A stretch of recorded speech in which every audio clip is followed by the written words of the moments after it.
teman-teman pendidik masa depan, pernahkah Anda bertanya-tanya, mengapa seorang guru tidak hanya harus ahli dalam mengajar, tetapi juga mahir dalam administrasi supervisi pendidikan?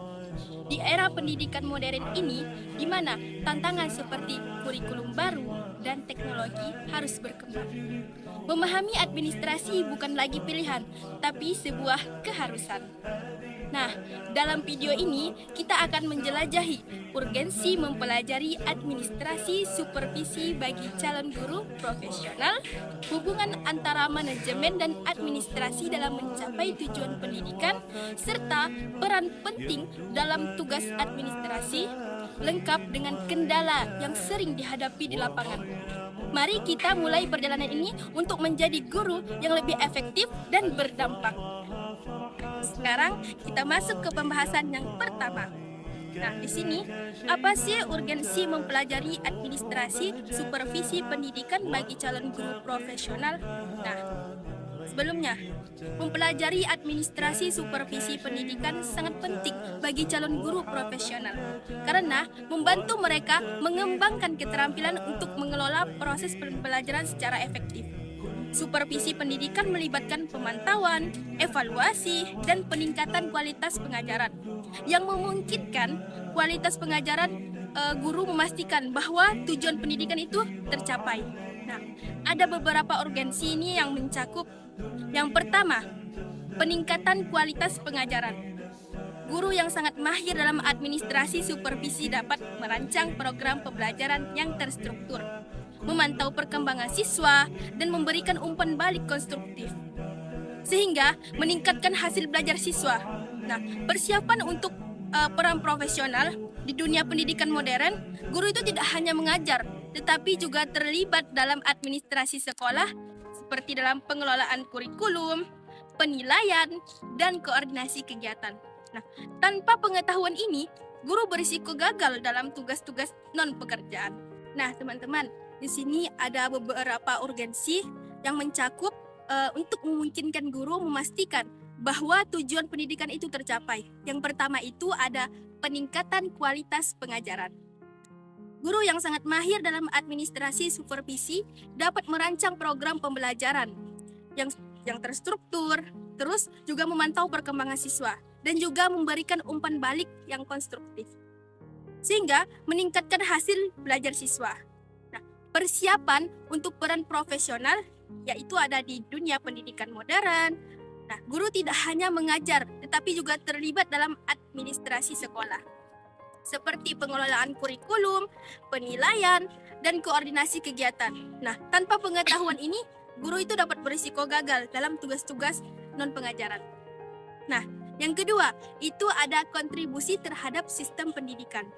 Nah, di mana guru yang kompeten dalam supervisi dapat berkontribusi pada perbaikan sistem pendidikan secara keseluruhan, yang pada akhirnya mendukung pencapaian tujuan nasional pendidikan seperti yang tercantum dalam Undang-Undang Sistem Pendidikan Nasional, yaitu nomor 20 tahun 2003. Nah, tanpa pemahaman ini, calon guru mungkin kesulitan beradaptasi dengan tuntunan profesional, yaitu yang dapat memengaruhi efektivitas pendidikan di Indonesia.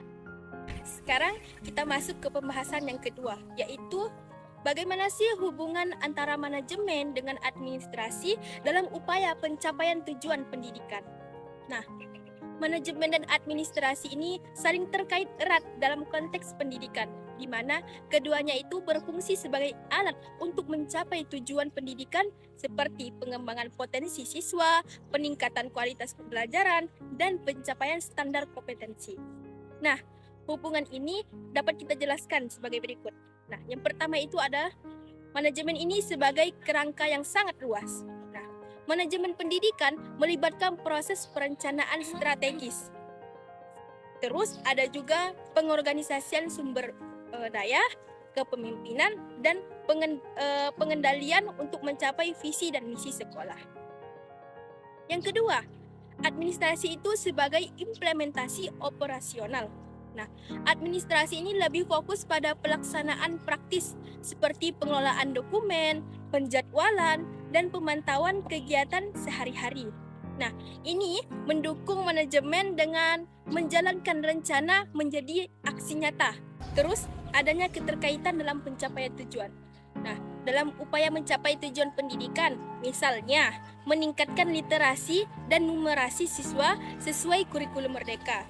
Manajemen menetapkan arah strategis, sedangkan administrasi ini memastikan implementasinya berjalan lancar. Nah, misalnya, manajemen ini merencanakan program pengembangan guru dan administrasi mengeksekusi pelatihan serta evaluasinya. Keduanya ini saling melengkapi. Tanpa manajemen, administrasi ini bisa tidak terarah. Dan begitu juga sebaliknya, tanpa administrasi, manajemen tidak efektif. Nah, ini didasarkan pada teori manajemen seperti yang dikembangkan oleh Henry Fayol, yang menekankan fungsi-fungsi dasar yang diterapkan dalam pendidikan untuk efisiensi. Nah, hubungan ini memastikan bahwa pendidikan itu tidak hanya dirancang, tetapi juga dijalankan dengan baik, mendukung tujuan seperti yang diatur dalam rencana pengembangan jangka panjang nasional.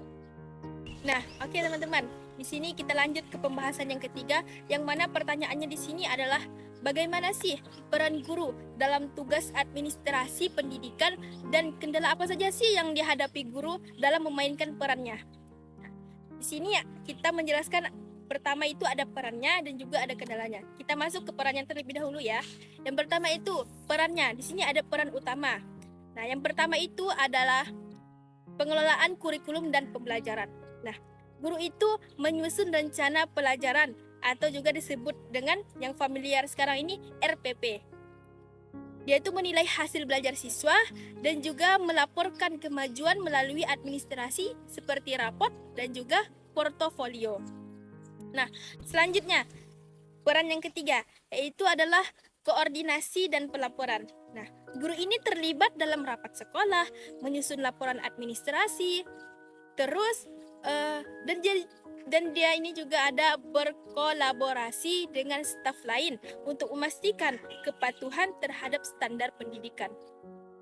Namun, guru ini sering sekali menghadapi berbagai kendala di lapangan ya. Nah, ini salah satunya yaitu ada beban kerja ini terlalu berlebihan. Nah, guru ini sering harus menangani tugas administrasi di samping mengajar. Nah, yang menyebabkan kelelahan dan mengurangi waktu untuk persiapan pengajaran. Nah, kurangnya pelatihan dan juga sumber daya. Nah, banyak guru dilatih dalam administrasi digital, misalnya nih ya, penggunaan aplikasi seperti contohnya ini ada SIM PKB atau juga infrastruktur seperti komputer atau juga internet. Terus faktor eksternalnya ini tekanan dari kebijakan pendidikan yang berubah-ubah. Nah, seperti implementasi kurikulum Merdeka itu yang pada dasarnya untuk kita sekarang inilah ya, banyak perubahan kurikulum baru atau juga disebut dengan kurikulum Merdeka. Nah, teman-teman, di sini juga ada faktor atau kendalanya dari faktor eksternal ya. Nah, di sini faktor eksternalnya ada tekanan dari kebijakan pendidikan yang terus berubah. Nah, terus teman-teman, di sini juga ada faktor eksternalnya. Salah satunya di sini yaitu tekanan dari kebijakan pendidikan yang terus berubah-ubah. Nah, untuk kita yang sekarang inilah ya kan, banyak sekali dari bukan mahasiswa sih, dari siswa-siswanya atau mahasiswa juga menanggapi dan juga guru-gurunya juga ada yang berkeluh mengenai dari pendidikan kita yang sekarang ini berubah-ubah. Contohnya ini diadakannya dengan kurikulum Merdeka atau kurikulum baru ya kan. Terus seperti serta masalah sosial seperti kemiskinan siswa atau pandemi. Nah, itu juga dapat mempersulit tugas administrasi. Nah, kendala ini dapat kita atasi melalui pelatihan berkala dan juga adanya dukungan dari pemerintah. Itu paling utamanya ya kawan-kawan. Nah, seperti yang direkomendasikan oleh Kementerian Pendidikan dan Kebudayaan pada saat ini. Nah, oke teman-teman. Setelah dari penjelasan yang saya jelaskan tadi, di sini juga ada pendapat dari gurunya secara langsung tentang administrasi dan supervisi pendidikan. Nah, mari kita simak bersama-sama ya teman-teman. Let's go.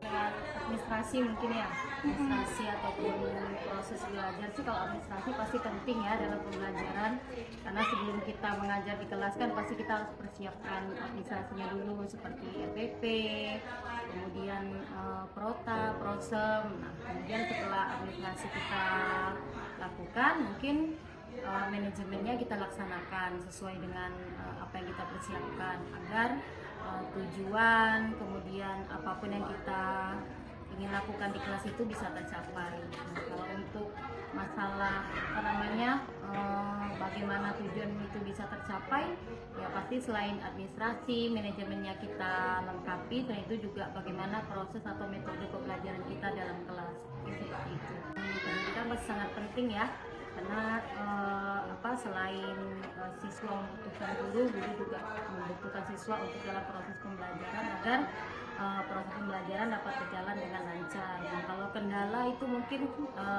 kalau berkaitan dengan administrasi mungkin seperti beban kerja yang berlebihan, kemudian selain itu juga bisa memakan waktu, karena kalau administrasi ini kan berkaitan dengan RPP, nah itu juga membutuhkan waktu kita kan, kadang-kadang menyita waktu juga bagaimana kita membagi waktu dalam membuat administrasi, kemudian juga mengajar di kelas, mungkin itu beban kerjanya mungkin akan semakin lebih banyak. Nah, teman-teman, itulah tadi penjelasan dari gurunya secara langsung. Nah, berakhir sudah penjelasan dari materi saya tadi. Semoga teman-teman semua bisa memahami arti dari administrasi dan supervisi pendidikan. Semoga ilmu ini bermanfaat untuk kita semuanya. Sekian dari saya, terima kasih atas perhatiannya dan jumpa lagi. Bye-bye. Même dans un sommeil éternel, même dans un sommeil éternel, j'étais censé t'aimer, mais j'ai vu l'inverse. J'ai cligné tes yeux, tu n'étais plus la même. Est-ce que je t'aime? Je sais pas si je